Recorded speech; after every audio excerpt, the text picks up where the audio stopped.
रहमान रहीम। अस्सलाम वालेकुम। क्या हाल है आप लोगों का? उम्मीद है सब ठीक ठाक होंगे और हम भी ठीक हैं। और आज मैं आपके लिए लेकर आई हूँ अचार की रेसिपी, जो कि हम बनाएंगे ऑयल फ्री, यानी इसमें ऑयल नहीं होगा और झटपट ये अचार जो है वो तैयार हो जाएगा। इसके लिए आपको इंतज़ार नहीं करना पड़ेगा, धूप में भी नहीं रखना पड़ेगा और 4-5 दिन इंतज़ार नहीं करना पड़ेगा। बस डालें और ये रेडी हो जाता है और आप इसको इस्तेमाल कर सकते हैं। ठीक है। दूसरा ये कि जो मैंने हरी मिर्चें इसमें यूज़ की हैं, ये पतली वाली हरी मिर्चें हैं, जो कि आमतौर पर अचार में यूज़ नहीं होती हैं, लेकिन आप इस हरी मिर्च का ज़रूर इस रेसिपी से अचार बनाइएगा, आप लोगों को बहुत बहुत अच्छा लगेगा।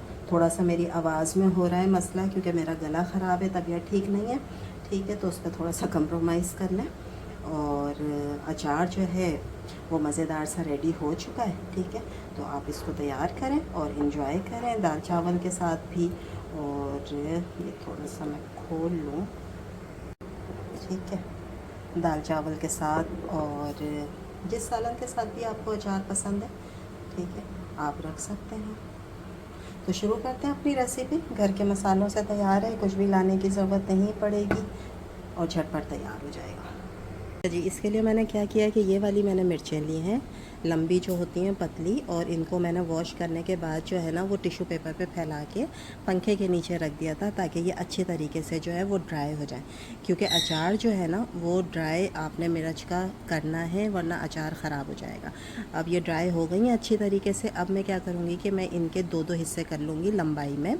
ठीक है, वो आप कैंची से भी कर सकते हैं, छुरी से भी कर सकते हैं, बीज निकालने की ज़रूरत नहीं है, सिर्फ हम लंबाई में जो है ना वो इसके दो दो हिस्से कर लेंगे। ठीक है, वो मैं पहले कर लेती हूँ जी। ये देखें, मैंने सारी हरी मिर्चों को ना इस तरीके से दो हिस्सों में कट कर लिया। ठीक है, बीज नहीं निकालें, आपने भी बीज नहीं निकालना है। ठीक है, ये हमारी तैयार होकर रख दी गई हैं जी। अब क्या किया, मैंने इसको एक बाउल में डाल दिया है और बाउल भी बहुत ड्राई था। ठीक है, ड्राई बाउल में डाला है।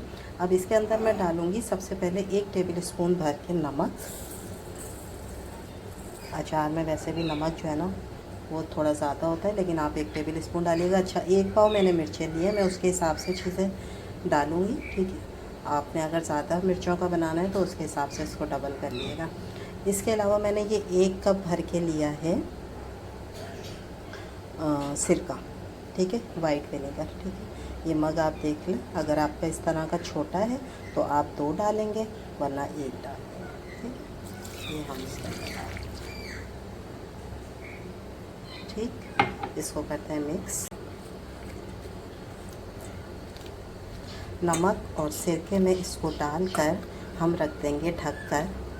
ठीक है, जब तक हम करेंगे दूसरा काम, जब तक ये इन दोनों चीज़ों में मिर्चें जो हैं वो रहेंगी, ताकि सिरका और नमक जो है वो मिर्च के अंदर अच्छी सी खटास ले आए।